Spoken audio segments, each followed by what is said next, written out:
Hello, Warriors. How's everyone doing? Hi, Shahab. We're not going to give you a microphone, Prem. Hello, Surinder, Prakash, Vamshi, how are you? Mark Williams, Kevin Guest, Kevin Hercom, and Brock, Rajesh War. Have a great guest today, Rohit from At India Charts. Great technician, wave guy, I believe, cycle guy. Should be great. So, a few things I want to cover before I hand it over to Blake. Can we agree on one thing right now? That a weaker dollar is risk on.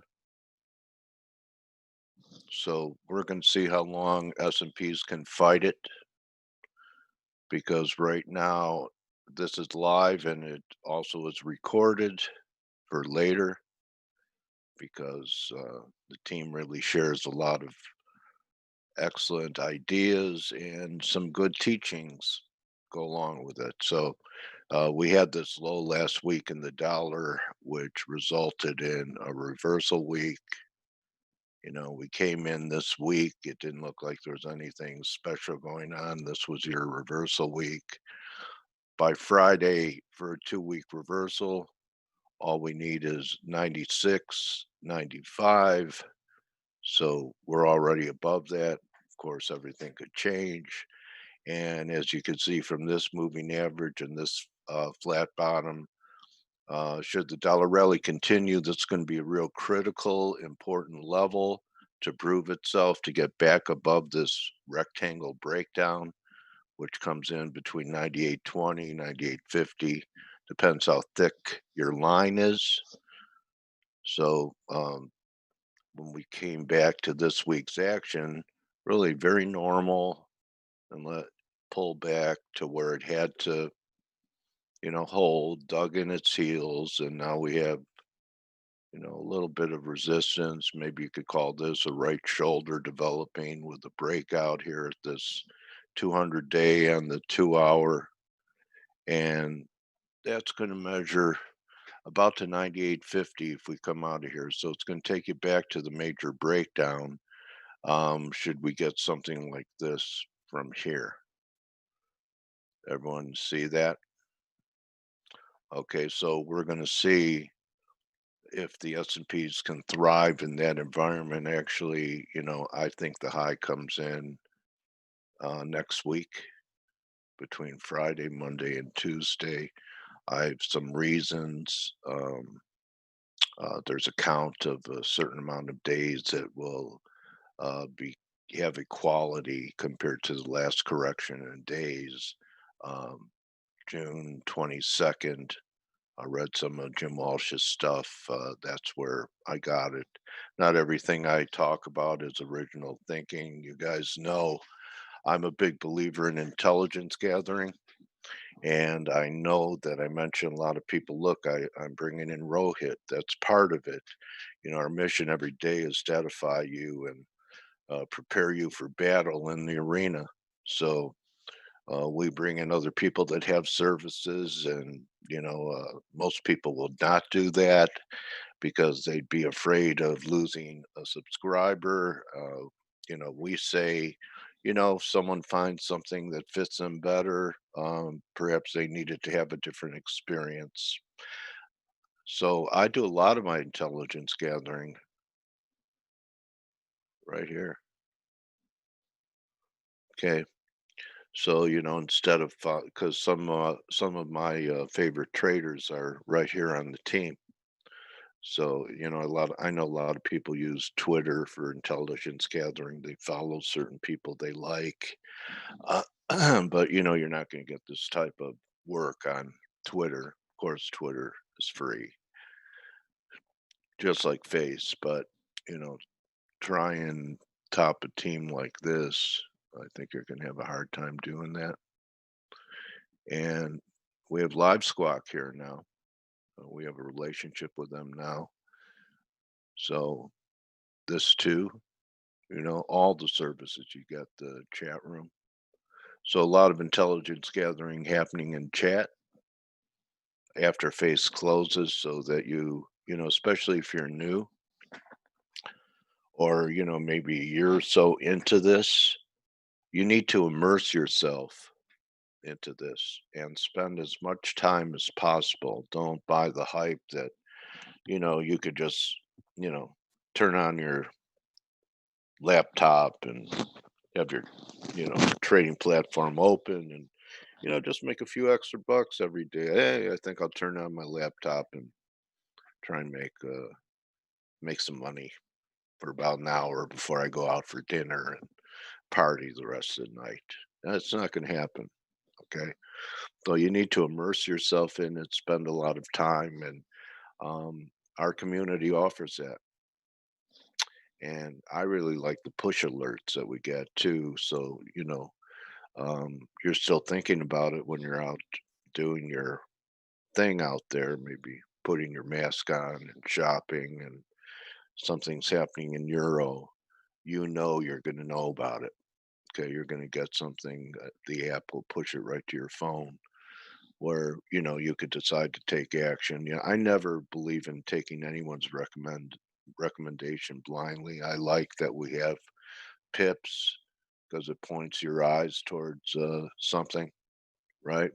But you have to look at it and instead of just going blindly and see how it lines up with your work, because the key thing is to learn from it. If you don't want to learn, you just find a money manager or a signal service and set it up on automatic pilot and just let things go on auto. If you're a control freak like me, you're going to want to become a discretionary trader. You have a hard time letting go and letting others control your destiny in the market. So that's me. And if you want to be discretionary, you have to put in the time. And this is a perfect environment to do it. There are, many different membership options for you guys. And you could even check it out with, just a $1 trial. My prescription is there. So all you have to do is pick your plan and pretty simple. Continue. And there you go. Data flash coming up. So really, besides this, all I need is my trading platform. So let's see. Greg is still. Oh, you went with some long silvers here. Looking for 1890. Isn't that nice to have? Because look at that's much further than I think silver could go. I was kind of thinking 1850, and gosh, that's way up there. And you know what? I'm glad I brought it up. This first time in a while, you've seen silver outperforming gold. Look, gold down 7, silver down here. But in the silver, Greg is looking for 19 bucks. I was figuring, you know, 1850-ish, but look, he's targeting this recent high up here. All right, so if you want to know why he is and what the count is, subscribe. And even the 1-day trial will get you going, and you'll be hooked, and you'll sign up. So let's see what do we have going here. Guys, I joined, but markets remain difficult. Yes. Okay. Okay. Yeah, Chris, I think there's also some very good education on the site. Maybe if Joe's here, he could get a hold of you.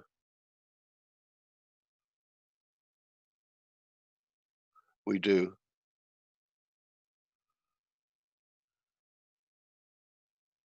Okay. Okay. We're considering that. Oh, okay. Joe is here. All right. So FX Trader, I have no idea why I'm still reading your comments every day. I have absolutely no idea why you are still here. So that's all I could say is the team you know, I guess they can just, read it, not care, but I I like don't the know. guy. I don't know Do about you? you. I like Yeah. the guy. Oh, I Yeah, know why. I know why you like him. he reminds me of myself when I was 16. Real? Oh, okay. I thought he was your contrarian indicator. Okay. I mean, I really don't know why I'm still reading. I scroll up and down the chat, you know, and there's, constructive stuff going on from a lot of our audience, and he never has anything to add. He's just like like an FX critic, they critics in movies, movie critics. If you've noticed, most of them have never been in a movie. They're just critics. You know what I mean? So anyway, Blake, rescue me. Well, listen, I do Huh? my own thing. I do my Yeah, own thing, and we trade the markets, and it is what yeah, it is. So yeah. whatever. I doesn't matter to me. I know. I just Uh, ignore people. Yeah, Um, and you yeah. know what? You're one of the best at it that I've ever met. Well, I trade, You have and very thick that's skin. it's Yeah.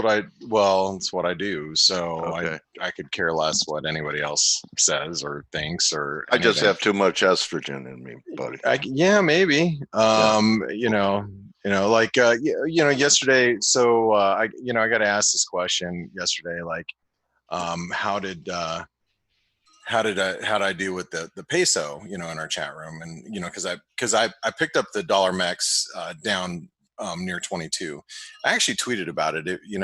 Every once in a while I'll tweet something and throw it out there for you. It was obviously a little bit of um, uh, um, stealthy, I guess, because I said it was Taco Tuesday. Which, if you guys have been following me on Twitter for at least 6, 7, 8 years, you know that I always I'll call the Mexican peso the taco, this way, because I know there's algorithms that like to read people. Well, at least they used to. People like myself that had a lot of followers, they would just kind of read into our tweets. So I had to start like decide, using like some code words, and so anyway, I picked up the peso, went long yesterday, and rallied, and it came up to resistance. I actually thought last night it was going to break out. This was happening in Asian trade. We were up in the 2240, although I wasn't trading it up there. But I picked up the dollar mex yesterday and got asked, how'd I do with it? And I'm like, yeah, I made some money, but at the same time, I lost some money in the Aussie, so I was kind of flattish yesterday.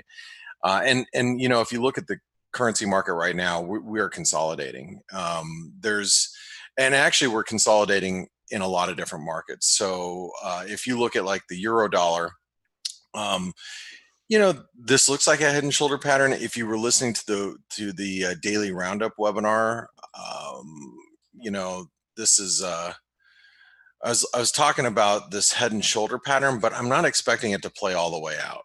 Okay, I'm really not. I'm looking for it to play out towards 111.50, but I am looking to be a buyer down here if it gets down there.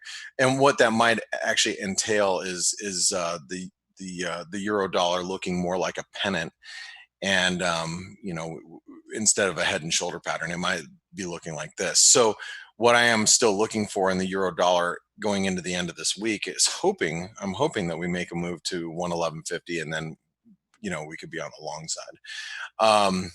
Now, It's if you look at like the Aussie dollar, the Aussie dollar is consolidating, right? Yeah. Kiwi dollar is consolidating. I mean, this is you have to kind of wait for the market to set up here. I know it's tempting when you're sitting here looking at the market going, well, I want to do something.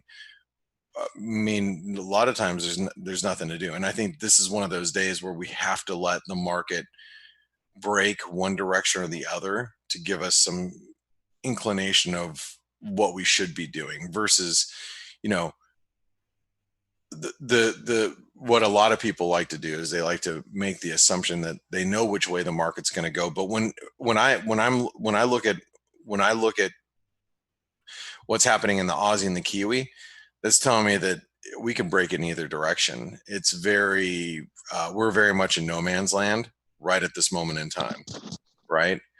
So why put yourself out there until you get some sort of confirmation that there's a move?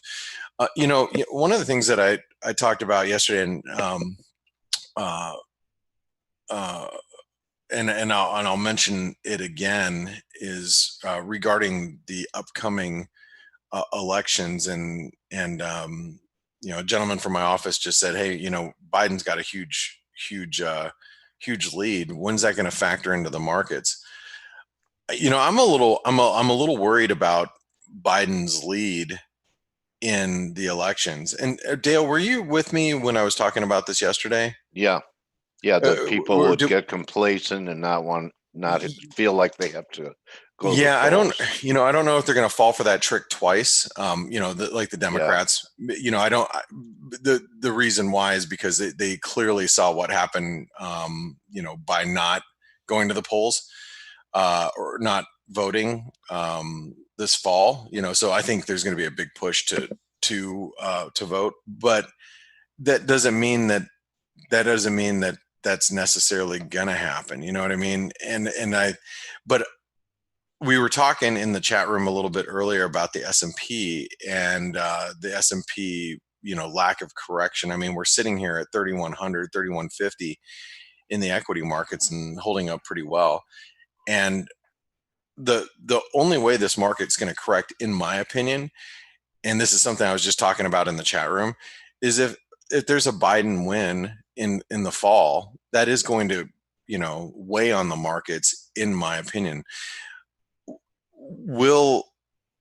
How far will the stock market correct? I think it will. I think it would probably correct, probably towards the 26 to 2,800 range. Would that be a buying opportunity? In my opinion, probably. The thing is, and this is the one thing that I did mention in the chat room, is that on a Democratic win into this fall, the Fed Chairman Powell will probably not feel the pressure as he has felt, in the last, several years. And I know the argument would be, well, the Fed's supposed to be independent. They're supposed to be independent, but you can't tell me that they don't feel the pressure of President Trump. I mean, he bashes them social media. He's, constantly trying to influence. I mean, absent that, the Fed might not be as aggressively easy as they have been the last few years. So even under stressful conditions. So I don't know. But I think it's still up in the air. Like I said, with the Biden having such a big lead, will Democrats be complacent? And I think it's entirely possible. I heard Paul's pulling for Biden so he doesn't have to go to negative rates. Well, yeah, right. I mean, seriously. Right, man. I mean, if he's reelected, we'll be hearing about negative rates, right? Yeah, and anyway. Because if he doesn't get reelected, we won't be hearing about negative rates. Yeah.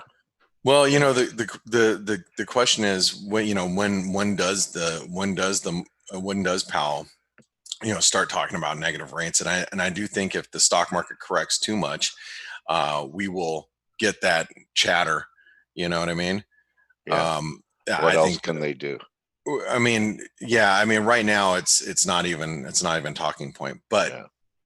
I'm sure that it will enter into the fray if the S&P start correcting from current levels.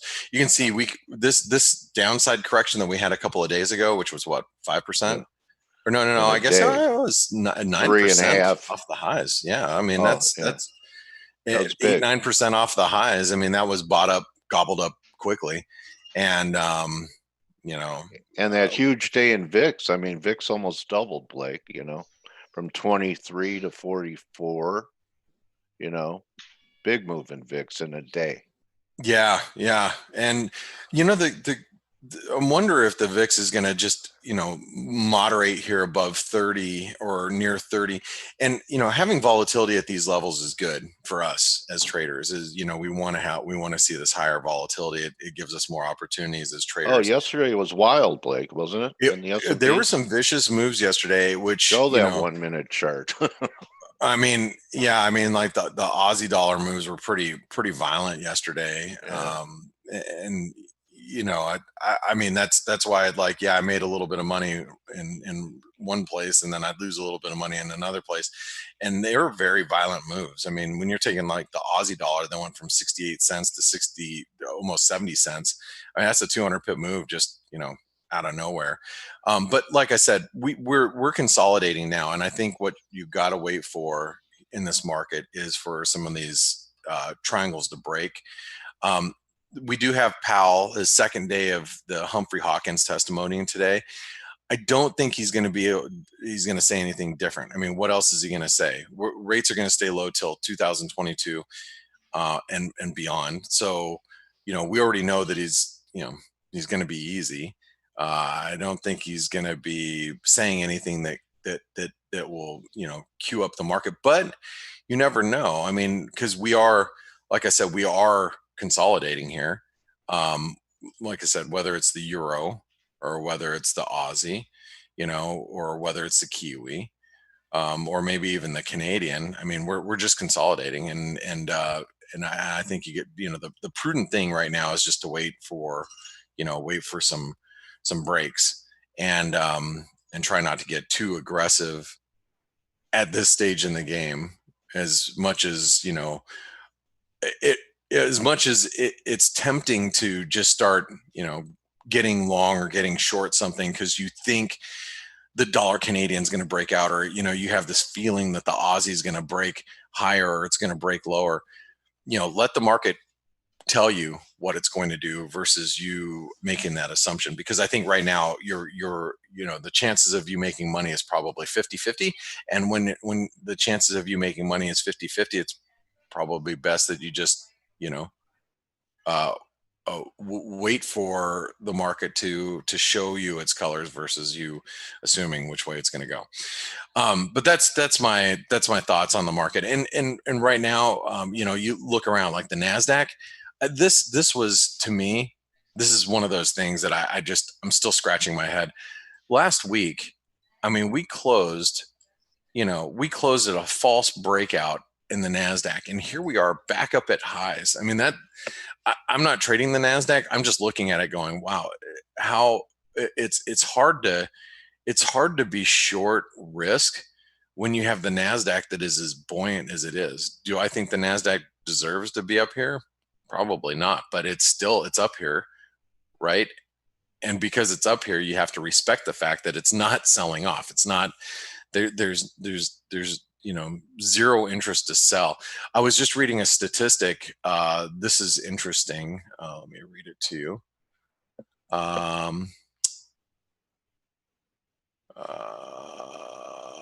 Give me 1 second. Where did the stat go? I was just reading it.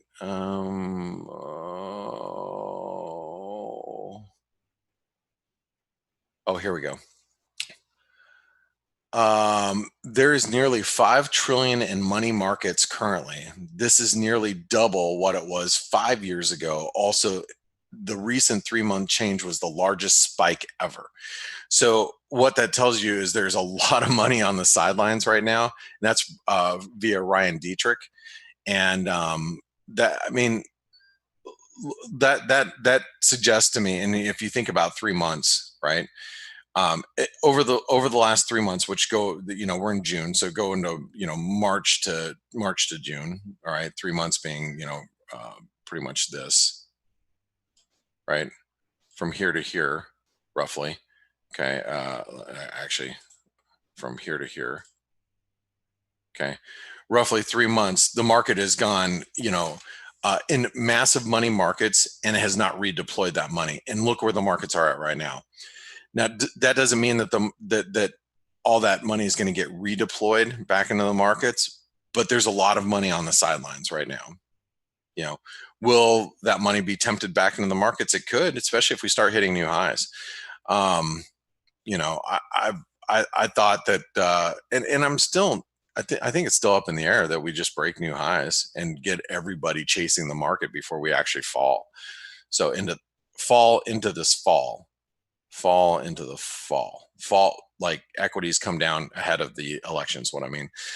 And this is not your normal summer. And this is the one thing that I did bring up during the week ahead video, is that this isn't your normal summer price action where you get sell in May, go away. And why is that, Steve Stelios? Why is that, Blake? Why do we not get sell in May and go away this summer? Because we got COVID instead. Because Right? Yeah. Who's So vacationing? go away where? Right. Most. I mean, everybody's at home. No one's traveling. Well, I mean, it's very limited. So don't look at Stelios. He's traveling every week. Except for Stelios, that Yeah. Hey, I was on a sailboat with a few friends. No COVID there. But when I assume we're going to find that out tomorrow, Stelio. Yeah, true. So anyway, I would just, I don't know if you guys heard most of the conversation that the things I've been talking about it, but it's just like we're consolidating right now, and there's nothing suggesting that we should be, aggressively being long or short at this very moment in time, right? Yeah, agreed. We're kind of, I think we're kind of grinding slowly higher in equities before the next move, whichever way that is. I think it's going to be lower, but could well be higher. But I'll tell you, Stelios, you were you even called it like the last couple weeks. Wait till the market gets back above 3,100, and it's probably a sell up here, and it may be. But the downside has been fairly limited, right? It has been. Yeah, so every dip is being bought. That's for sure. Right, every dip is being bought by even scary ones like the 5% last Thursday. I mean, that was scary, and within 2 trading days, we're back on top. So that's crazy. Yeah, but Steve called it perfectly. He covered his short down there, and that was a great call, Steve. And that was the second blip. I mean, it was like down right around here.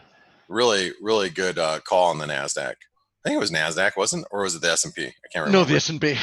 Oh, it was the S&P. Yeah, down here. Yeah, really, really good call. Obviously, in retrospect, it was very divergent intraday, but great call. So today we have Powell's second day of testimony. Are you guys expecting any fireworks, or is it just me that's not expecting any fireworks? Perhaps some Comedy Central, like the Fed is not monetizing the debt, and there are some gems coming out of his mouth. I really enjoy them. Well, hopefully I've left you enough, because I barely talked about any of these majors other than the consolidation that we're seeing in some of the major currencies here. I left you enough to talk about going into the next half an hour, and maybe we will get some fireworks today. I mean, we only consolidate for so long, right? And based on what I'm seeing here, especially if you're dealing with the hourly charts, the consolidations look like they will break today. And maybe the catalyst is Powell. Maybe it is. Yeah, it is likely. We've been coiling for quite some time. So yeah, I agree with you, Blake. I mean, you know how it is. This market is also being triggered very frequently by algos. So if Powell says one word more or one word less, that can trigger an initial move out of it, and then we might have some follow through that's going to be purely technical in nature. Yeah, well, maybe things heat up between China and India, and instead of throwing rocks at each other, they start doing they have a big twister match on the border. Well, I Blake, bet you that the market is going to buy that as a good thing until nukes actually start falling. I mean, this market they're only doing death twister. it's an interesting coincidence that President Trump was there at the start of the pandemic here in the US with Modi, and by then he had already decided how this whole thing got started. And you're right, perhaps we have a proxy with against China now. So call it a coincidence. Maybe they, worked out a deal. Yeah, maybe. That's some numbers, yeah. We got housing starts which were worse, but nothing to write home about. Canadian was bad. What was significantly better, but of course market participants will say worse, was Canadian CPI, which was a lot weaker than expected. For real economic terms, that's excellent. Of course, central bankers will be like, oh my God, cost of living is going to be going down. We really need to do something about it. Let's add more liquidity. Yeah. So, economic data is not going to matter much. Although we do have Australia employment tonight, which could move the needle a little bit. I think Australia is looking to lose 100,000 jobs, maybe. That could be it. That could move the needle a little bit later if you're following the Aussie. But other than that, all right, guys. Well, I'm going to pass it over to you. Good luck to everybody today. For those of you that are not or that are part of the Forex Analytics family, I'll see you on the daily roundup webinar 4 hours from now. And for the rest of you guys, thank you for listening in and always supporting us. And remember, visit Forest Park FX. They are our partner and helps deliver this this webinar every day. And you could have a picnic. Visit Forest Park FX so you can actually help yourself and help back yourself some of the money you're paying to your broker. Right. Okay, guys. Have a great one. Thanks, everybody. Good luck. Thank you, Blake. Hello, guys. Hey, Stel. Hey, guys, I've been thinking about this Robinhood. I think it's a misnomer for a brokerage firm because I know, the fable of Robin Hood, he took from the rich and gave to the poor. But as long as I've been in the markets, the Robin Hood in the markets takes from the poor and gives to the rich. So I think it's kind of a misnomer. That's how it usually works, isn't it? Don't you think? Yeah. I'm with you. Isn't that normally what happens? I remember when I was becoming a member at the CME and I had to go before the membership committee and they're interviewing me and I couldn't help but feel like, kind of, oh, here's some more money we could pick this kid's pocket, like a piece of meat. Yeah, come on down and trade with us. So anyway. I think you're right. And, I've traded on both sides and having trading now for my own account. And that was, you guys know I was a market maker before for a decade. I tell you what, the information you have when you're working at a big bank and the support is incredible. And obviously the deep pockets as well help. But it's a completely different. Yeah, it's playing game. a totally different game. I mean, you have you have a complete view of what's happening, in the market. I mean, where the bids are, where the offers are, what kind of real interest there is, to buy, sell. You are in direct contact with, the big money. So of course, this gives you an amazing advantage. Yeah. You mean candlestick formation isn't as good? I can actually tell you that. I knew you were going to say this. Yes, it is as good. That actually it might even be better because sometimes, and we've seen that very frequently, since everything is incorporated in price, even stupidity. I mean, even whenever the market participants have gone really, nuts, everything is depicted in the price action. While other stuff have the tendency to more or less trigger our psychology and our emotions, which rarely are a good advocate of making the right moves in the market, right? Yeah. Yep. Stel, what else did we have today besides the data that we just got? We had a couple of bits of data. Excuse me. Main one being UK CPI came in line at 0.5%.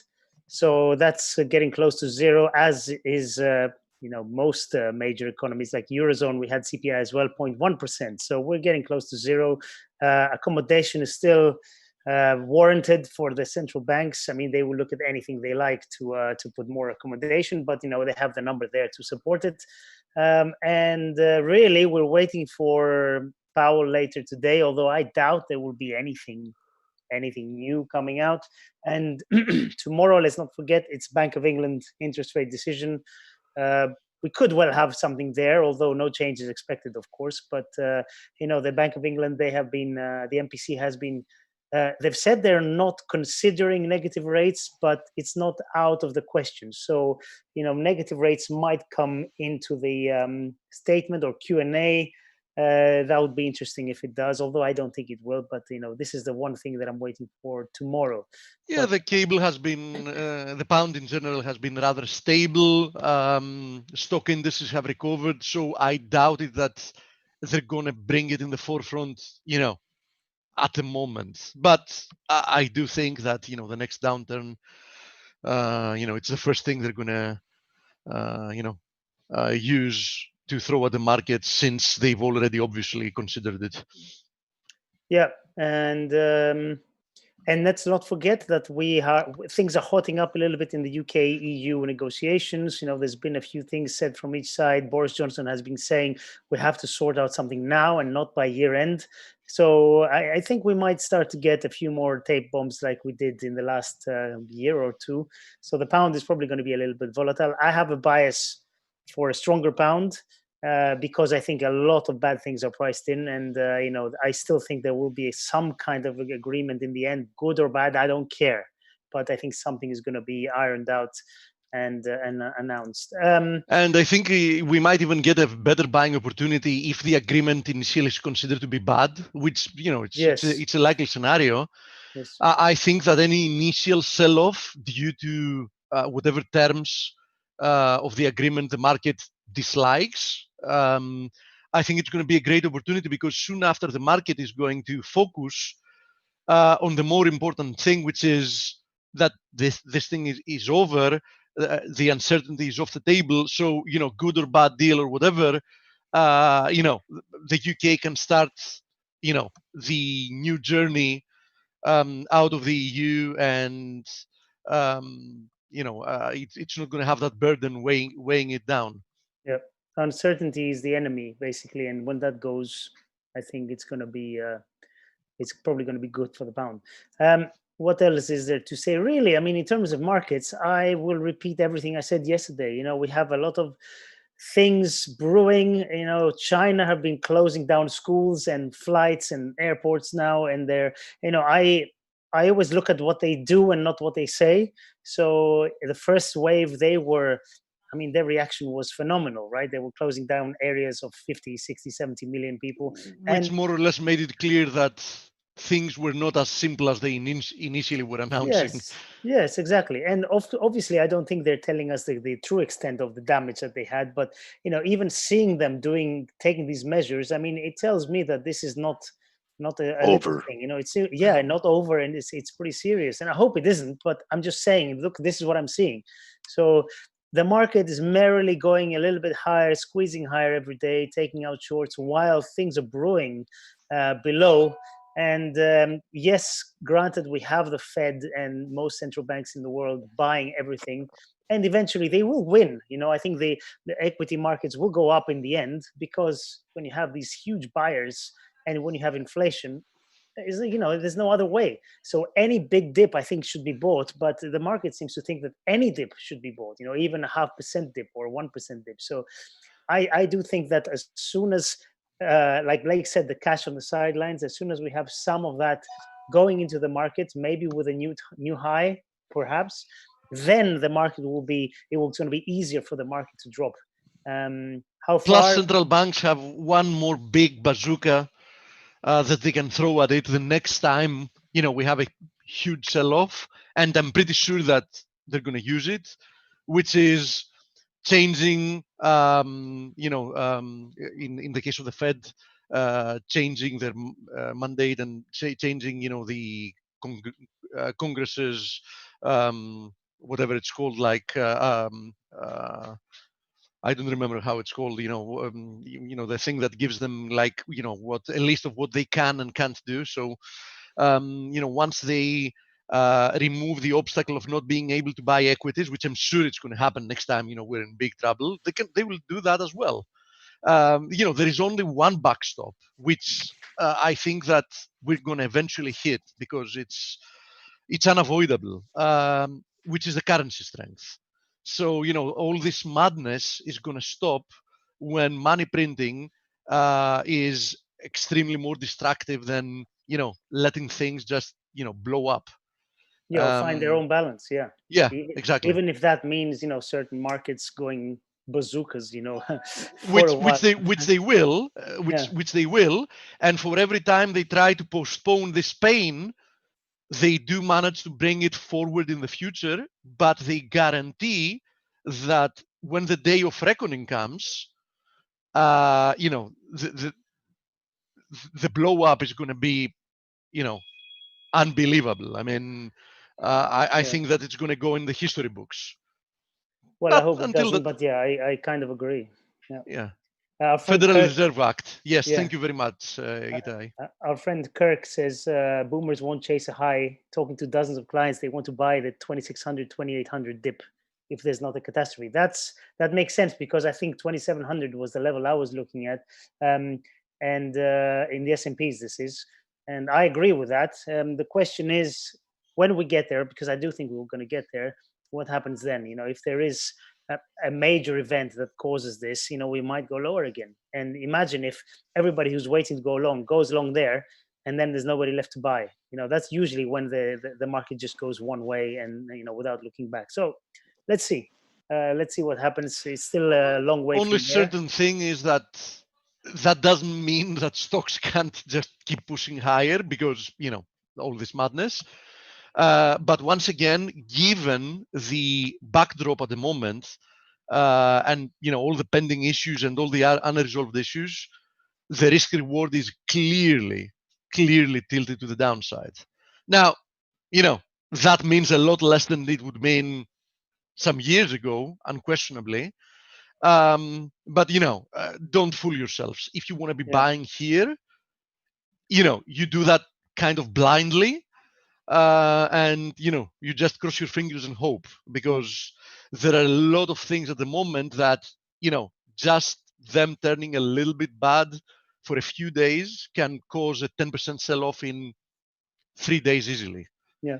Well, one of our friends here is saying 2700 is never going to happen. You are so far away. I will buy at 0%. Okay, so you're selling me at 0% this trade. Thank you. And when people say something is never going to happen, that's when it's going to happen. And this is a classic rookie mistake that I've made in the past as well. But anyway, I guess it's a market, and this is what makes a market fun. All right. Yeah, you have too much estrogen too, Sampi. I do. Stephen Blake don't care, but you and I we care what people say. It's a curse, buddy. and let me clarify, I'm not short equities. I shorted 30.50 and 31.15. But really, FX trader, if you want us to make an over the counter market and you want to sell us a put, for 2,700. Look, he keeps making comments. He's not following what we're doing. So anyway, so just forget it. All right. I'm going to buy that put, and actually, something. I'm going to be, I'm going to be really large. You're offering it for 0 cent on the dollar. I'm willing to buy it for 5 cents on the dollar. Okay, let's move on. That's it for me. I don't have anything else, so we can go to the charts. Okay, so S&P backtesting this broken wedge. Let's see if it works here. If we have a fast look at it on the 4-hour chart, here we are. Clearly consolidating during the past day. Let's see which direction we get resolved. I still favor one more leg lower before higher. So, more or less that is what I still favor, having to do with direction. But as I've said, this is not an easy market to short, and you should keep your targets rather conservative. Now, does anyone want to know the day of the top? of this correction? Say Would it again. be handy? Would it be handy to know what day this rally terminates? You have it. Yeah, I Okay. have it, man. All Be right, my guest. Share it, Okay. please. I'll tell you. I'll Skype it to you later. It's a secret. It's a secret. Okay. We're pretty close, man. Okay. I'll tell you later. Okay. Okay. Looking forward Keep it under to your it. Dale. keep it under your head. All right. Looking forward to it. All right. Okay. If anyone wants to sign up, I'll tell them on Skype today. But that's it. And I'm telling you, it's close. Just one thing. Since we had Canadian data before, Canadian data didn't really move the USD CAD at all. This is a 4-hour chart, by the way. So whatever looks like a little movement, it's not actually a movement at all if you look at the daily. But I do like the initial reaction we had higher. So I do think that at the very least we should expect one more leg to the upside, at the very least, to at least retest this channel. I mean, you can see it's quite a nicely defined channel. So 138 is where we find resistance in the moment. That means another 250 pips of upside is likely. What would help this move higher? Two things would help this move higher, which both of them are likely if they happen together. Risk turning lower, which we know that risk turning lower usually also means crude oil turning lower. Now, having to do with crude, actually, let's first have a look at it on the daily. There it is. So, crude, still holding this steep ascending channel. Momentum has, clearly started waning. We are now seeing divergences on all time frames from the daily and below. That's, another thing to note. Not unlikely to see another push to the upside, but I think it's going to be very, very tough for crude to penetrate through 40 before we have a deeper correction. So from a risk reward perspective, I think that, the upside is now quite limited before we at least see, a decent pullback. As I've said many, many times, having to do with the continuous price, I think $29 is going to be a nice support area. Not that I would rule out, even a deeper correction than that. But, $29, I think, is more or less an easy target for crude to pull back to before we can see more buying interest. And for full disclosure, I actually sold my Total stocks today. I made a decent profit on those, and I'm considering buying once we see a dip lower in crude. So if my assumption is right, and we do have another leg lower in risk and in crude, I think we're going to get a better opportunity to load up on assets that are correlated with crude later on. Now, is it going to be the case or not? That's what I think. So that's how I act. Steve. Hey, Gregor. Hey, how are you? Good, mate. Nice to have you here. Yeah, nice to be here. Okay, I'm here every day, so why don't you grab the screen and show us what you have for us? Starting from, I guess, stocks. And the reason I'm saying starting from stocks is because a lot of things have now become one trade: risk on, risk off. Even the vast majority of FX currencies are trading. Yes, they are acting like this. Yes. Yeah. So actually, on the S&P 500 I covered this one already a few weeks back when highlighting this S&P 500 and put call ratio. So still at the bottom, I have put call ratio. Actually, it's inverted chart. So it means if this ratio is moving into extreme, market is buying a lot of calls, means the investors expect higher prices in the future. But since we are moving into these extreme levels, still, I think that there can be limited upside. But keep in mind that S&P 500 still has a February gap unfilled, which is above the recent swing high. So there is still a chance that we will see maybe another swing high and then a pullback. But I think that when summer is now approaching, I think that market could stabilize a little bit, slow down. The only question is if we will see maybe a deep corrective retracement or just a sideways price action. But the important is that we have seen this movement from March lows to current levels in very short period of time and very quite fast and impulsive structure. So it's definitely, we definitely sooner or later will come into the period of consolidation, and based on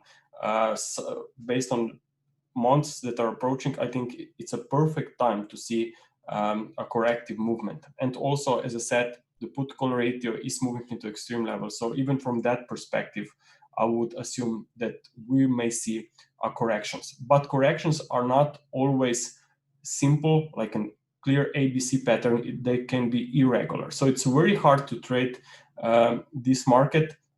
And definitely, I'm not looking for any kind of a short on stocks. I would rather look, maybe if you expect stocks to come down, why not rather look maybe on opportunities, maybe on metals, or maybe even on 10-year US notes, or maybe TLT. So from that perspective, I'm also looking at the 10-year US notes here, bullish picture. We have a triangle here in the middle of a very big uptrend. And if you look at those cycles, you can clearly see that they are very similar. So here there was a pullback down on the 10-year US notes from mid of April till start of June, at the same time when stock market has been on the way up. And then stock market actually broke this trend line that you also mentioned, and looks like that this is the first evidence that we are maybe stepping into a sideways or into a consolidation period. It will be, as I said, a very deep correction, or you should also aware that corrections sometimes can be just moving to the right. They can be in a very tight range as well. Okay, so what I'm looking at and expecting is that if this is a triangle, and we are now in a wave E, since we have seen limited upside here at this upper line, ideally we will see a break to the upside. So if we see this trend line broken, we should be aware of, it would be just another reason actually why the S&P 500 is going to see limited upside. But keep in mind that the S&P 500 is not that far away at the moment when looking at the futures from these June highs. We are quite close actually. So there is a chance that we will actually take these highs out, and maybe they then even stay into this irregular correction that I mentioned. But as I said, fourth wave is here on the 10-year US notes. Sooner or later, I'm expecting this market to accelerate higher into a fifth wave. And once this happens, of course, stocks will have a very hard time probably to break this resistance. So let's take a look on the S&P 500 count.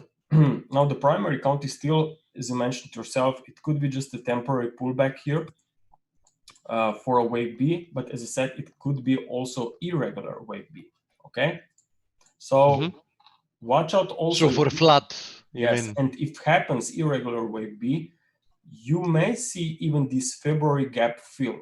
So when looking from that perspective, I really love this kind of development, because if we see a break above these recent highs, I think that there will be even more investors again after this sharp drop turning back to buying, and then there will be buying into holding the bug, strong resistance area, and that's probably a timing when I should be aware of potential different sides. So technically speaking, still I think that stocks will be offering a very good buying opportunity, but I think that's not the right timing.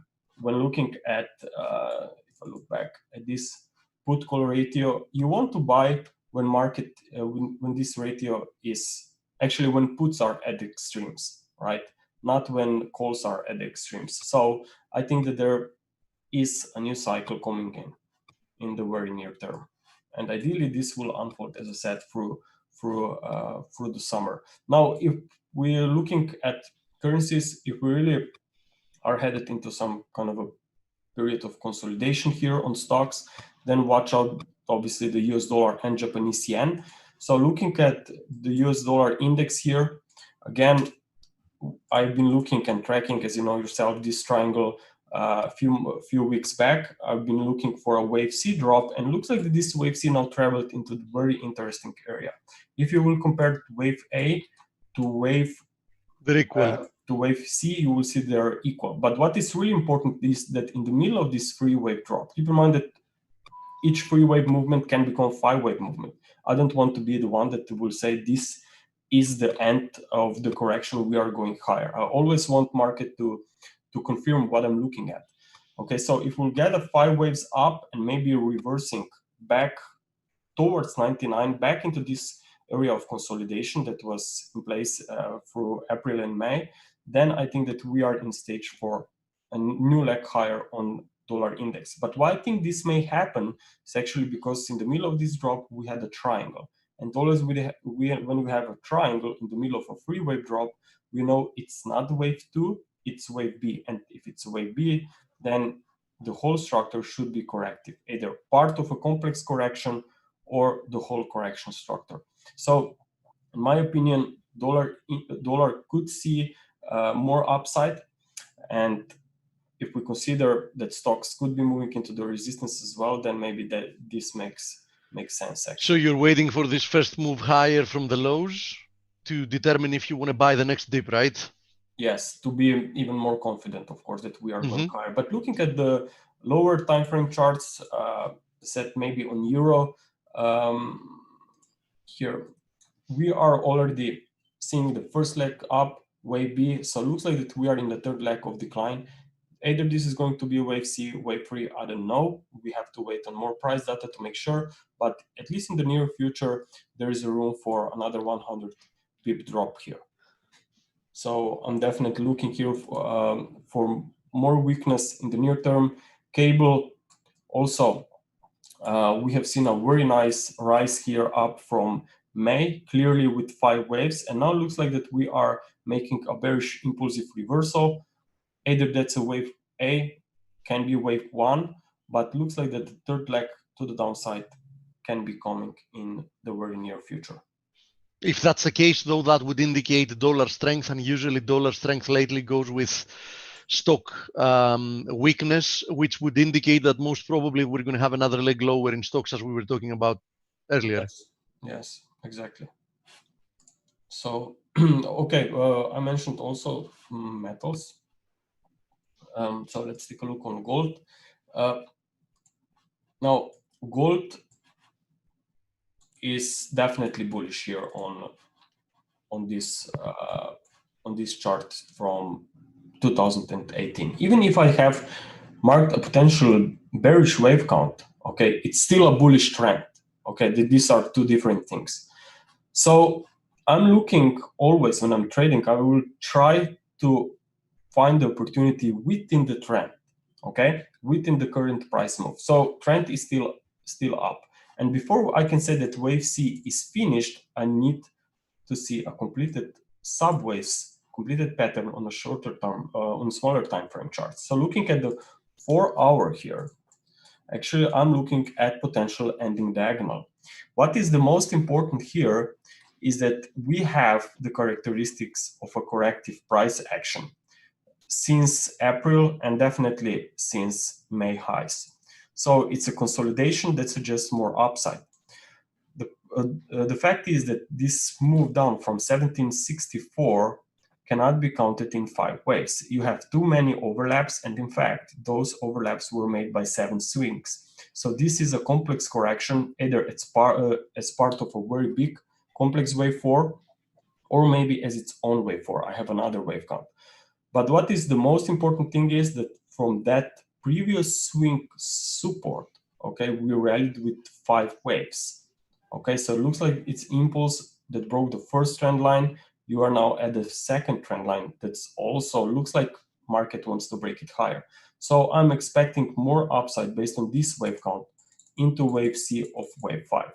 That's one wave count. I have another wave count here, which suggests that actually here we are in a triangle. Now, this is very important because if that's a triangle, then wave E could actually move all the way back to the lower side of the range. So in such case, invalidation level would actually be the extreme lower, yeah. wave actually could be a wave C, but because triangles can always become more and more complex, wave A is the Yeah, extruded but tension. in both cases, the outcome should be a higher high. Yes, exactly. I just want to say that in a wave E, don't get scared if you see 1680, 1685. Now, and another wave count that I have it here is this one. It's actually very nice, clear bullish impulse. You have wave 1, wave 2, another wave 1, 2, 3, 4, wave 5 for this extended wave 3, and then you have this wave 4, as I said, 7 swing correction, back into the area of supports here of the previous fourth wave. And we have seen again a very nice bounce. So it looks like that even this wave count is pointing to the upside. So I think that gold is looking very good here for a push to a new high. And to add this, even silver has a very nice wave structure as well. So looking at silver here, we have definitely a very nice uptrend here. Looks like that making an impulsive recovery. In fact, recent pullback from the highs was clearly made, as you can see here yourself, by 3 waves, okay? A, B, and C. And notice that wave C found the support at this equality level. We rallied from there quite strongly. We broke this trend line, and looks like and now we're consolidating. Is to the upside. Yes, I really like how the price action actually is acting right now. You can see the sideways price move, while the previous rise was a very strong one. So that looks like an impulse. This looks like a correction, and I think that more upside can be coming towards 1780. We will see if this would be fits to be a wave 3 or wave C as part of just another even more complex correction. But I think that in the near future we could see more upside here. Nice. Grega, you want to Grega. throw us a very, very quick outlook on crude because we have the interview? Yes. Now, crude oil is a little bit tricky here on the intraday chart. But I would rather focus, whenever you have a very tricky price action on the lower time frame charts, don't bother with the sub waves, with the structure. Make a step back and switch to the higher time frames and look for clarity there. And here I can see very nice clean 5 waves up, and looks like that we could be in a corrective phase. But again, this is a corrective phase. Corrections are not always very simple, very clear. That's why I have to be very careful here. I think that there is no good opportunity to short it, but I think there will be a good opportunity to buy it later. We see a pullback. The only question is if we see wave C from here, or this wave B goes even more complex, becomes even irregular correction, who knows. But the key is that correction is incomplete. But why I'm saying that is not clear if we'll see a drop from here is because I can count 5 waves down here on the intraday chart, but notice that even this rise can be counted in 5 waves. 5 waves. So it's very hard for me to say this is wave to be, you have a short opportunity against the recent high on this July contract. It's a very tough one.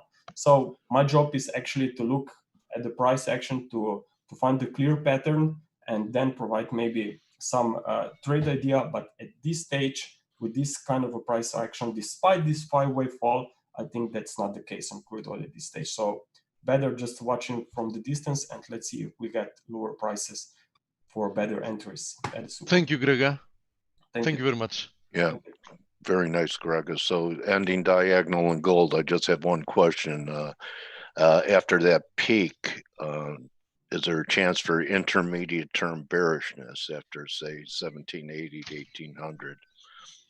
Yeah, at least a pullback into a correction would be, if not something more aggressively bearish, at least a 3-wave drop is what you would expect. Thank you, buddy. Thank you. Thank you, Steve. Thank you, Coach. Grega and Rohit. You have a lot of people waiting here for you, and I understand why they are, because your work is great. So I'm going to promote you to panelist here, and I'm going to get you set up. I've just unmuted you. Welcome back to Face, Rohit. How are you, buddy? I'm great. Thank you for having me again. I look forward to seeing your screen and your work, and you have a lot of You have a nice following. People are hanging around to do this. Before we get started on your technical work, I just want to ask you, you trade from India, right?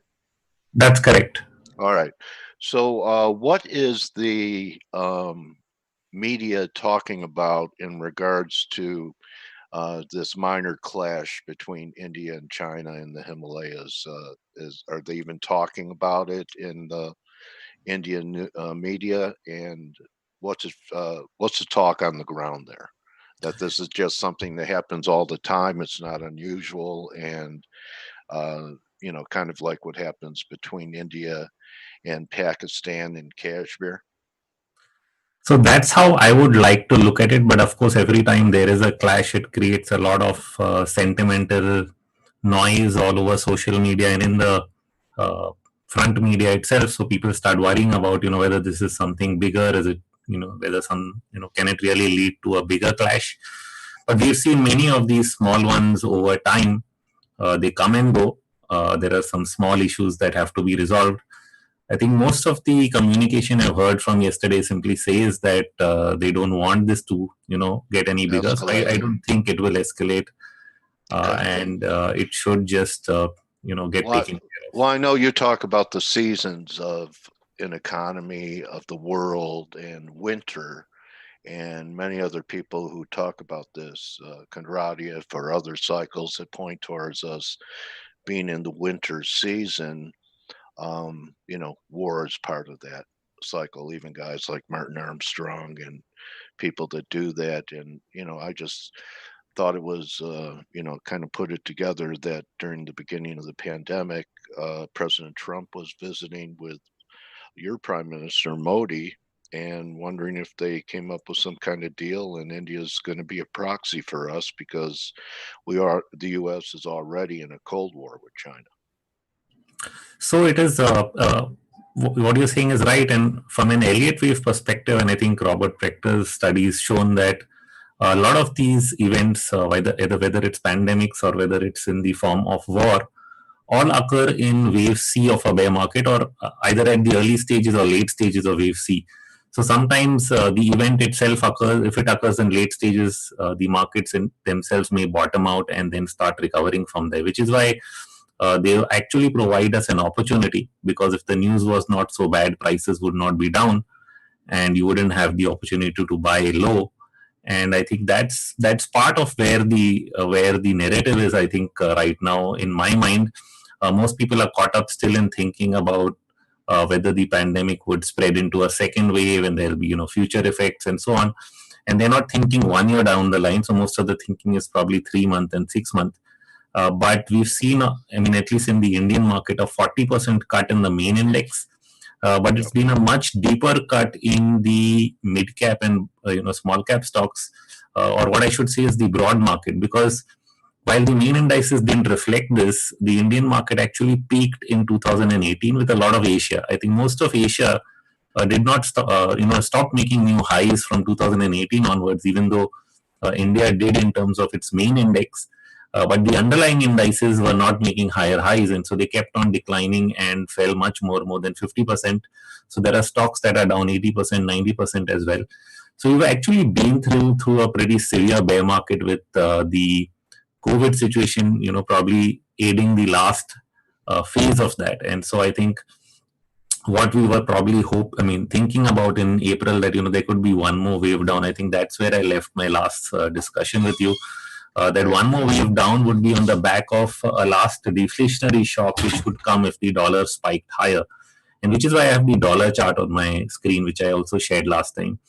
Right. What you were talking about, the same thing has happened in the U.S. market, even though a lot of our, especially with the mega cap stocks that are carrying NASDAQ to new highs, that, you could look at the Russell, you could look at the transports, you could look at a lot of things that are not making new highs or close to new highs. So why don't we start with this chart that you have up here right now with different animals being representative of the cycles. And it looks like we're halfway through this, or maybe, halfway through this last cycle that you have up there What is that an elephant up there? I'm not sure. No, these are bulls and bears. It's a bear? Okay. Elephants never forget. All right. So tell us what this means to you and what we should be thinking to, not only look at opportunistic things, but how we go about capital preservation techniques in here. So what I tried to put out is cycles that were repeating in the dollar index. So this is, of course, the dollar index from 1967-68. Yeah. And what we've seen is repeated bull and bear cycles lasting between 7 and 9 years. So we had a 7-year bull, then a 7-year bear, then 9 years, again 7 years, and again 9 years. And so in 2017, when we hit 104 on the dollar index, I also, of course, Elliott wave wise, I thought we were done with maybe an ABC. And maybe we could start another 7-year bear market in the dollar index. What I probably didn't anticipate is what has happened post 2018 is we've actually retraced almost 90% of that loss. And I was watching it very closely because throughout this COVID situation, the dollar index did spike and there was the potential for that one last spike. Maybe you'd go past 104 and make a higher high. But of course, the Fed stepped in and we've not seen the dollar index really go past the 100, 101 mark. Now, in doing so, what you end up with in the spot dollar is a near double top, or I would say a lower top. So this entire fall, I did think that it is a 5-wave decline, whether I mark it as 1 or I mark it as A. And we've had this prolonged second wave or B wave. And what I've been waiting to confirm is that we have started wave C down, or a third wave in the dollar index, which would, and of course, 7 years from 2017 means by 2024, we could be looking at much lower levels, or maybe a new low in the dollar index below the 70 mark that we made in 2008. So that's the broad thesis. And once we get that confirmation that the dollar index is rolling over, so far it's showing so in maybe the daily, weekly, or monthly momentum indicators. But of course, you wanted to break these multiple swing lows and supports near 95, 94 that it has made for more certainty. And once we get that, then what we are looking at really is a reflation trade. And that's what I started to write about from this month on, is that we may have shifted our regime from deflation to inflation. And the last time around, when I was thinking maybe this is a bounce and markets would fall once more, it was to expect that, okay, if there's one final spike in the dollar, you'll get that sell-off in oil and commodities. And out of all the commodities, probably oil was the only one that fell off for maybe completely different reasons. Rest of commodities did not confirm that new low that oil saw all the way down to $6 at least on the official price, not looking at the futures negative spike. So once you've done that, I think it met all the long-term projections for oil, and you also ended up with something which I would call an intermarket divergence, which means that you ended up with a new low in oil without a new low in base metal prices, also without a new high in the dollar index itself. So this to me, you ended up with multiple long-term intermarket divergences between the currencies and commodities and within the commodities themselves. All of them indicating that probably this was the change point where we are now shifting our regime from deflation to inflation and need to position ourselves very, very differently according to that. Okay, so this last flush with COVID and crude going negative was the last hurrah for deflation, and the dollar index needs to close back under 94 to kick off a C wave to the downside to confirm it. Exactly, that's right. Okay, all right, interesting. All right, so this is a different tune since you and I were on together. So tell us what you're doing to start to position yourself. Obviously, you're looking for dollar shorts. Do you have a relative strength leader? What's your favorite fiats for taking advantage of a big dollar decline should it manifest? I would think probably the Australian dollar, because that took the lead. It was the first one to start dropping. It's also a major commodity producer. So in effect, I think any currency pair which comes from a commodity producing country is seeing more strength than the others initially, purely on that basis. So that was the simple analogy. I would have expected probably the USD INR, which is our own Indian currency, to strengthen much more, but it actually has not. So USD INR has still not strengthened as much as rest of the emerging market currency pack. Yes. So what do you say to the people that are still looking for a blow off in the dollar based upon their views that there's a dollar shortage because all the debt that's denominated, emerging market debt denominated in US dollars, that a revaluing up in the dollar could be used as a geopolitical weapon with China by making it more difficult for them having to defend the yuan. What do you say to the guys that are talking 110, which I believe you were at one time talking about higher levels in the dollar? Weren't you talking 110, 115? I mean, some pretty high targets. I was open to those numbers, and after that 2017 change, I for a long time thought the dollar bear market had started, but I did again flip and consider the possibility of going to 110 and 120 early part of this year. But I think the whole failure of that dollar run to continue, which may have been purely because of the Fed stepping in, has sort of resolved that to some extent. And I think we have to pay attention to what central banks are doing, because I think one of the biggest changes where we make a fundamental argument on currencies, and what I think we sometimes forget, is that we are no more on fixed exchange currencies where the weakness of a currency is reflected simply in its money printing. We are in floating rate currencies where it's really an exchange based on capital flows or current account flows. And there could be separate central banks taking similar actions. And so net, while you may have weakened the currency internally at a domestic level, it may not really show up in the currency rate itself. So that's where we can get confused between the fundamental argument and what is actually happening in price action. Okay. What technically would flip you back to a bullish dollar position? Do we need to take out 103? Yes, I think if we go past the recent high itself, which this is of course the DXY continuous, which is the futures. So 103.9, I think, is the high we've made here, and we would really have to go past that to change this view again. Okay, great. Thanks for updating us on your view.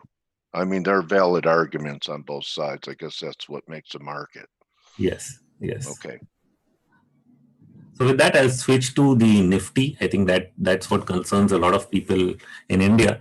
And in terms of positioning, so when I look at the dollar and reflation trade, the first thing I of course think of, apart from being short on currencies, I actually think about being long on the commodity space. So that's where then it takes you to the opportunities in equity space. So suddenly, if you're bullish on not just precious metals as a deflation hedge, but also along with that into oil, energy, then you have base metals, copper, aluminium. So suddenly, all of a sudden, you're looking at the entire metals stocks. So not just the gold mining stocks, but you're looking at producers and all commodities that could gain from rising prices. So there you have a completely different trade. So I'd end up looking at even the Indian metals index, which I can come to. But let me first speak about the Nifty. So how I've had to rethink about this is that if we didn't have, including India, not stepping in to really reflate the economies, I thought that in terms of the economic winter, a lot of damage had been done in India, because between 2018 and 2015 onwards, I had written about India being in an economic winter prior to that, and we started to see the damage being openly admitted after 2015, because we first reported our non-performing assets in the banking sector back then. And once we started to do that, 2-3 years down the line, we ended up with a financial sector crisis in the shadow banking sector, which is the non-banking financial sector in India. So we ended up with a couple of companies going down, and that could have become a bigger crisis. But what you have now is the Indian Central Bank backstopping the entire thing they've not only stepped into the bond market buying almost 2 lakh crores worth of bonds in this year, and also making a very clear statement, I think, once the COVID crisis was out, that they would not allow any of the banks to fail. So I think that statement, which they repeatedly said in the last week of March, is a big step in changing what could have been the final outcome of the debt crisis in India. It could have led to more defaults, and it could have spiraled in many different ways, but they've sort of stepped in and said, we're not going to let that happen. So this puts us now in line with reflating other assets. I think we're looking at the potential for a reflation in Indian equity prices as well. And specifically, there's the opportunity in the beaten down sectors, like I said, in stocks which have fallen a lot and where there's value.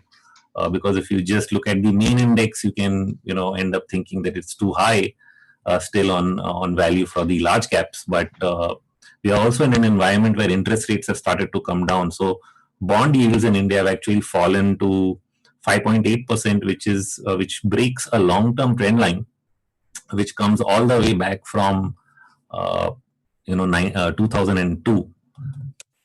Just to take that chart for a second and then come back to the Nifty. So this is a Indian 10-year bond yield chart all the way from 2001. And that time too, we'd cut interest rates down to around 5%, and that's when the Indian economy turned around and started to do well. And since then, rates have mostly gyrated in this range, which I think is a broad triangle that we've sort of maybe completed. And we are starting to break now. First, we broke the trend line from 2009. Now we are breaking the one from 2003. And my sense is that could mean, because these are a series of impulsive waves going down, is that we've started wave C down, which means much lower interest rates slowly being forced upon the market, because initially they had a lot of difficulty because of the NPAs to really transmit these lower rates. So they were cutting interest rates, but the banks were not really offering lower rates. Now, finally, with the open market operations, they've been able to push some extent lower rates through the banking system. And I think they're going to continue to try and do that, which is probably one of the triggers, I think, for the reflation of assets and pricing of assets in India. Because if you go into a lower interest rate regime, which we've probably not seen in a long, long time, then suddenly you'll have debt available at a much lower rate of interest than we've probably ever seen in the last 20, 30 years. Could part of the reflation trade, Rohit, be agricultural commodities too? They're still in a long-term basing mode, and I was thinking that we were going to have some major lows in things like beans and corn and wheat into next spring. Is that on your radar agriculturally in India? So there is a rotation in agro commodity prices. So each of them bottoming at a different point of time. In India too, we've seen some gyrations, but actually commodity prices don't fall too much. So the Indian agro price index actually holds up much better, because the government somewhere provides a minimum support price for a lot of the subsidies. Yeah. Okay. So, all right. But they've also done something else. They've actually opened up the farm sector for distribution of farm goods just in the midst of this crisis. It was one of the biggest reforms which really nobody's talking about. Interesting. Okay, we're talking about it. So it's not nobody anymore. Right? We talk about what no one talks about, Rohit. Okay. So since you mentioned, and I do scan through all the global agro commodity price charts, and I do see rotation between them, not all of them bottoming at the same time. Right. But one which interests me and also is positive for India is actually sugar. So I'm looking at the sugar price chart. I could actually take a blank chart, so it's much clearer. And what you actually see here at the fag end is one ending diagonal or triangular pattern. And at the same time, if I take a long-term trend line all the way coming back from 1984. That was 2 cent sugar. I remember it. Yes. So we're actually picking up, I think, close to the lower end of this channel. I would expect, or probably I think that sugar prices have already bottomed. Wow. And in India, sugar is a big sector to bet on. So a lot of sugar stocks are listed. They already picked up price action, and I'm already looking at them doing, gaining further on that side. So sugar is one sector which I'm closely watching for a turnaround. I think similarly, we've seen rice prices also bump up a lot, but of course, there are no direct. You have to really find direct producers that can benefit from that in India. Interesting. You know, it's great. I could ask you anything, and you've already been thinking about it. So, was there anything else you wanted to show us on any of the charts you brought? What is the analogy with the circles at the bottom on your volume chart? Yes, High so volume being indicative of the washout and a major low. Is that what you're trying to selling show climax, us? right? So we've had a selling climax very similar to what we saw. Probably 2008 was the last selling climax. Yeah. Now we've got one more, which is showing up here, and this volume pickup occurred with the broad market falling, of course, and now you had most of the large caps also correct quite a bit. So you had this major selling climax, including in the Indian banking sector. So the banking stocks had some of the highest volumes that they've seen in probably 2 decades in the last couple of months. And I think that selling climax is probably lead to the exhaustion at the lows and and the pickup. So which is why I've actually changed my count slightly, unless I'm proven wrong on the reflation theme, which is why I was earlier thinking that the fifth is over right here with this ending pattern ABCDE. Right. I am for the first time now, after this correction being done and stocks having crashed, taking an alternate stance that possibly this sell-off was a fourth wave, and we have a fifth wave, a fifth of fifth, the last final move through into what, about 2022? Into 2022 or 2024, somewhere in okay. All right. Dollar cycle, then probably 2024. Okay. All right. I know some other people that are looking at 22 or so for, the Fed bought us not 10 years this time, but maybe a couple. Yes, it could happen much faster, as you're seeing, because if you reflate and you end up with high levels of inflation or unfortunately hyperinflation, then things can happen very, very fast. Oh, but let's see if that's the case. Yeah. Wheelbarrows full of dollars, right? And people dump the dollars and steal the wheelbarrow, like the Reichsmark. You're not looking for hyperinflation? No, I'm not. I wouldn't start by looking at hyperinflation because I've been given the argument by some people that you need to look at the speed of technological change as well, because that keeps bringing prices down while we try to keep thinking about monetary change only. So I'll avoid the hyperinflation argument, but what we can get is an attempt to reflate things, and that can probably push prices up faster than earlier. It may also have to do with a change in the volatility regime, which is we've been through a very low volatility regime for very long, where the VIX or even the India VIX remained at sub 10% or 12% for a long time. Right. We may have changed that, so we probably get more speed, which is good for traders and investors who like to look at charts. You don't get these boring long periods of consolidation. Oh my God! Yesterday in the S&Ps, there were 3 or 4 vicious swings. It was like being on Space Mountain at Disneyland. So, you did it again, Rohit. Great presentation. So, besides at India Charts on Twitter, why don't you let our viewers know how they could follow you? So I'll just leave with one last level, which is the parallel channel to the fourth wave, which stretches all the way to 19,000 on the Nifty. So that's the extreme upside. If we manage to get this thing to reflate, that's what we would end up probably seeing. That's a doubling from where we are right now. Yes. Wow. Okay, so you can imagine the 10 baggers within a doubling of a range like that. So really great timing that you were here to give us your changing views.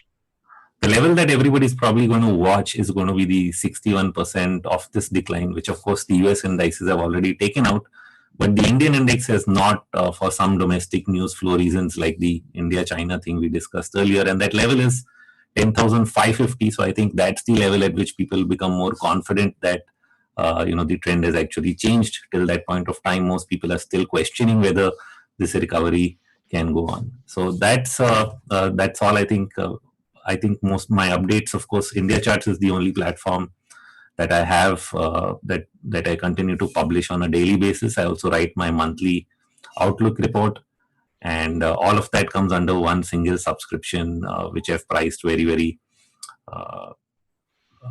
affordably for most people. At, Oh, you're not going to reflate your subscription price with the reflation trade? Well, in USD INR terms, it might end up with a strengthening rupee. I might not have to do that. All right, Rohit. I really appreciate you coming here and edifying the FACE community, my trading warrior brother. And it was great to have you. And I'll talk to you a little later on via Twitter, and we'll get back together in a few months or so and see how this wave 4 is playing out. Okay. Okay, sure. Thank you. All right, everyone. Rohit at India Charts on Twitter. Really insightful technician. And that's going to be a wrap for us, everyone. Good hunting. Remember, don't just count your pips, count your blessings, and we'll see you all tomorrow. Adios. Thanks again, Rohit. Thank you. You're welcome, Ingmar, Sanjay, Shepard. Adios.